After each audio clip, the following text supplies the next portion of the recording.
Hello guys, स्वागत है आपका मेरे चैनल फार्माकेम इंडस्ट्रियल ज्ञान प्लस साइंस एंड टेक्नोलॉजी। दोस्तों मैं हूं दीपक कुंभार, आपके साथ बने रही वीडियो में एंड तक। दोस्तों आज के बाद आने वाली जो मेरी वीडियो 8-10 वीडियो रहेंगी वो पीपीआई के रिलेटेड रहेंगी, जिसमें हम जानने वाले हैं कि पीपीआई में कौन सी एक्टिविटी होती है, पीपीआई में एचवीएसी क्या होता है, हेपा फिल्टर क्या होता है, पीपीआई में क्लीनिंग कैसी होती है, फॉगिंग कैसा होता है, पीपीआई में एचवीएसी का मेंटेनेंस कैसा होता है, उसके टेस्टिंग कैसी होती है, रिप्लेसमेंट कब होता है और क्लीनिंग कब होती है, इसके बारे में लॉट ऑफ जो वीडियो आने वाले हैं 8 से 10 वीडियो, उसमें बहुत सारी अच्छी इंफॉर्मेशन रहने वाली है। तो आज से आपको पीपीआई के बारे में कुछ भी जानकारी लेनी हो तो अभी से मेरा चैनल सब्सक्राइब करके रखो। So what is PPI?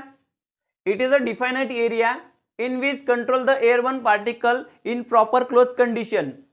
Accordingly control the desired temperature, pressure and relative humidity, as well as maintain the hygiene for control the growth of microorganism, virus, bacteria, etc.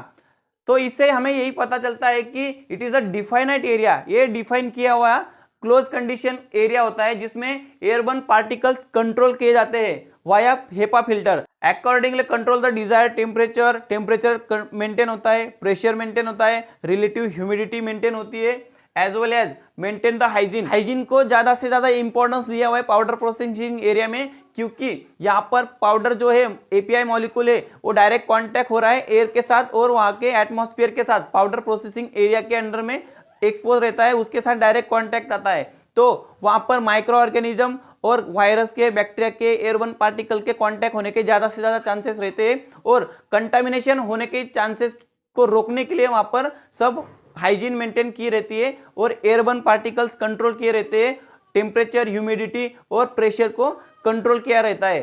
Accordingly control the micro organism, virus, bacteria etcetera. तो इससे ये पता चलता है कि ये proper clean area है। उसके बाद पीपीआई के बारे में और क्या जानने का है? This area in which powder और product material is direct contact with air, hence need the control the particles of air. Air बोले तो हवा में जो फाइन पार्टिकल्स होते हैं उनको ओर बोला जाता है। बैक्टीरिया, फंगस, माइक्रो ऑर्गेनिज्म और रिलेटिव पार्टिकल्स, इनको कंट्रोल किया जाता है। क्यों कंट्रोल करते हैं? वहां पर मैंने पहले ही बोला कि प्रोडक्ट डायरेक्ट कॉन्टैक्ट होने वाला है वो एटमॉस्फेरिक एयर में। उसके बाद क्या है पीपीआई के बारे में जानने के लिए? In this area perform the activity with finish good की एक्टिविटी वहां पर परफॉर्म होनी है। API, active pharmaceutical ingredient, N-1 material. हमारा एपीआई बनने से जस्ट एक स्टेज पहले, वो स्टेज को N-1 स्टेज बोलते हैं, जिसके बाद आने वाली स्टेज हमारी एपीआई मॉलिक्यूल की रहेगी, उसको N-1 बोलते हैं। उसके बाद में फाइनल प्रोडक्ट, और फाइनल प्रोडक्ट का मटेरियल यहाँ पर वर्किंग के लिए यूज होता है। उसके बाद injectable formulation, parenteral grade, in such a way that the drying, इनमें कौन सी प्रोसेस होती है? Drying, milling, sifting, blending, micronising, packing, sampling, relabelling, formulation etcetera. और ये सब क्या है? यूनिट ऑपरेशन है। यूनिट ऑपरेशन और यूनिट प्रोसेस पे मैंने एक वीडियो बनाया है, वो डिस्क्रिप्शन में मैंने उसका लिंक दिया है, वहां पर जाके आप वो वीडियो देख सकते हैं।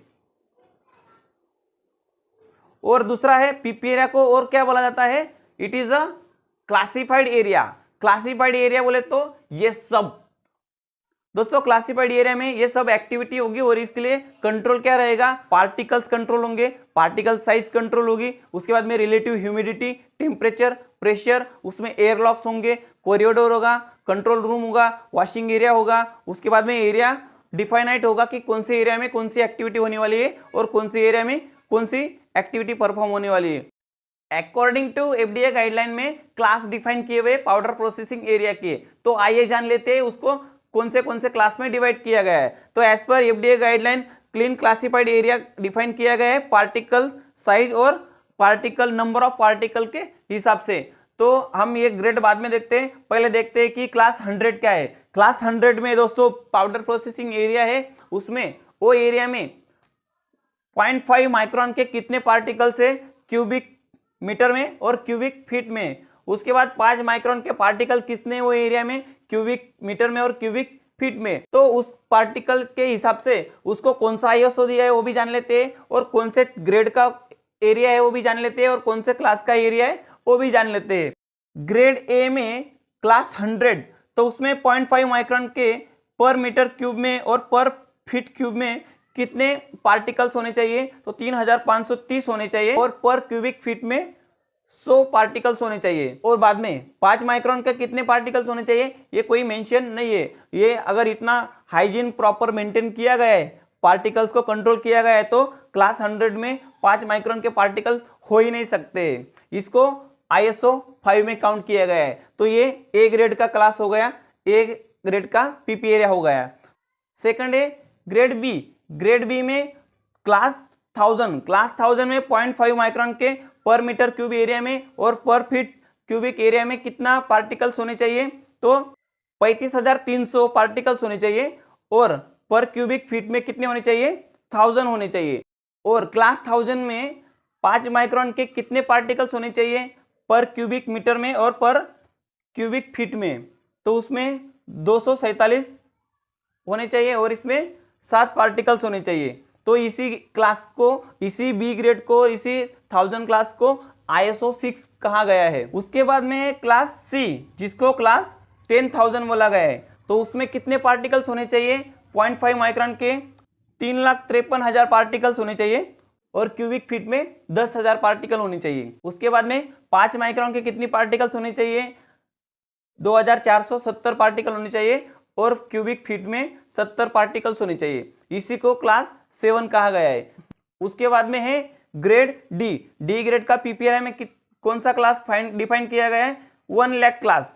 क्लास 1 लाख में कितने पार्टिकल्स होने चाहिए पर क्यूबिक मीटर में, और पर क्यूबिक फीट में 0.5 के कितने पार्टिकल्स होने चाहिए, 3,53,000 पार्टिकल्स होने चाहिए, और इसमें 1 लाख पार्टिकल होने चाहिए। उसके बाद में 5 माइक्रोन के कितने पार्टिकल्स होने चाहिए पर क्यूबिक मीटर और पर क्यूबिक फीट में, 24,700 पर मीटर क्यूब में होने चाहिए, और उसके बाद में पर क्यूबिक फीट में कितने होने चाहिए, 700 पार्टिकल्स होने चाहिए, और उसी को ISO 8 में कवर किया गया है। तो दोस्तों इसमें तो आपने जान लिया कि कौन सा पीपीआर होता है, कौन से ग्रेड का होता है, कौन सा क्लास होता है, कितने पार्टिकल्स उसमें होने चाहिए, और कौन सा ISO उसमें काउंट किया गया है, कौन से ISO के अकॉर्डिंगली ये इंफॉर्मेशन कवर की गई है, ये तो जान लिया। उसके बाद जानते हैं दोस्तों पीपी एरिया में सबसे क्रिटिकल आता है माइक्रो ऑर्गेनिज्म कंट्रोल करना। तो पाउडर प्रोसेसिंग एरिया में माइक्रो ऑर्गेनिज्म को कंट्रोल करना बहुत ही डिफिकल्ट होता है। तो माइक्रोबायोलॉजिकल काउंटिंग अगर ज्यादा हो रहा है तो पीपी एरिया हमारा अनहाइजीनिक हो जाता है।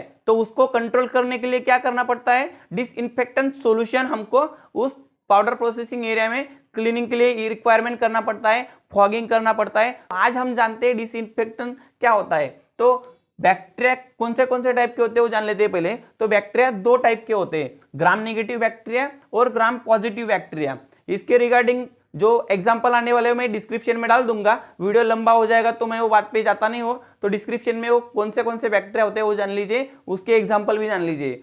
तो ग्राम नेगेटिव और ग्राम पॉजिटिव ये बैक्टीरिया को किल करने के लिए हम कुछ डिसइंफेक्टेंट यूज करते हैं, और अगर डिसइंफेक्टेंट के एटमॉस्फेयर में, डिसइंफेक्टेंट के सॉल्यूशन में वो बैक्टीरिया ज्यादा टाइम रुकते हैं तो किल हो जाते हैं। हमारा पीपी एरिया हाइजीन रखने में हमको बहुत ही आसानी होती है।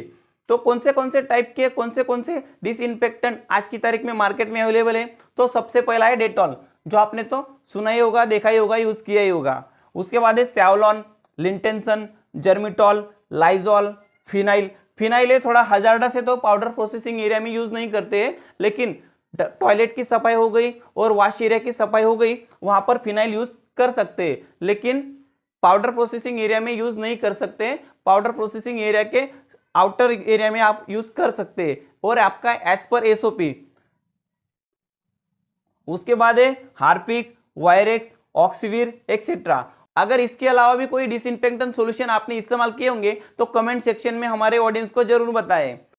तो इस डिसइंफेक्टेंट सॉल्यूशन को यूज करने का तरीका कैसा है, वो एज पर आपका जो एसओपी होगा आपका कंपनी का, उसके हिसाब से करना है। इस पे खाली डिसइंफेक्टेंट सॉल्यूशन कौन से होते हैं इसकी जानकारी मैं दे रहा हूं।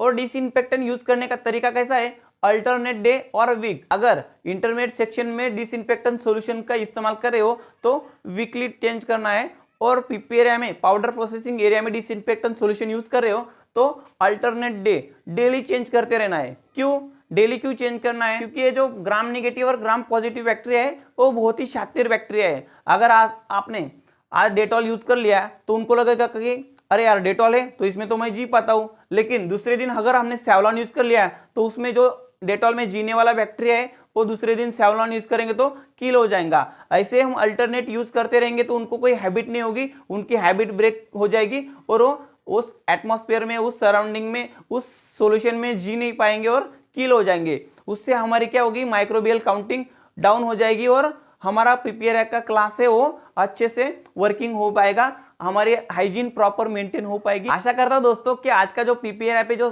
टॉपिक था वो आपको समझ में आ गया होगा और पीपीआर क्या है वो भी आपको समझ में आ गया होगा। पीपीआर इतना बड़ा सिलेबस है, इतना बड़ा टॉपिक है, एक दिन में तो कवर नहीं होगा, लेकिन मैं आने वाली वीडियो में उसको कवर करने का कोशिश करूंगा। आने वाली वीडियो में मैं बताऊंगा कि पीपीआर का डिजाइन कैसा होता है, एचवीएसी का सिस्टम कैसा होता है, हेपा फिल्टर क्या होता है, हेपा फिल्टर का मेंटेनेंस कैसा होता है और हेपा फिल्टर का टेस्टिंग कैसा होता है, कितने दिन में हेपा फिल्टर रिप्लेस कर सकते हैं, एयरलॉक क्या होता है, क्वारंटाइन एरिया क्या होता है और इसमें डिफरेंशियल प्रेशर क्या होता है, मैग्नेहेलिक गेज क्या होता है और इपॉक्सी क्या होता है, इसके बारे में बहुत सारी इंफॉर्मेशन मैं आपको बताता रहूंगा। उसको जानने के लिए आज ही मेरे चैनल को सब्सक्राइब कर दीजिए। वीडियो पसंद आई हो तो लाइक कर दीजिए। जय हिंद, जय भारत, वंदे मातरम।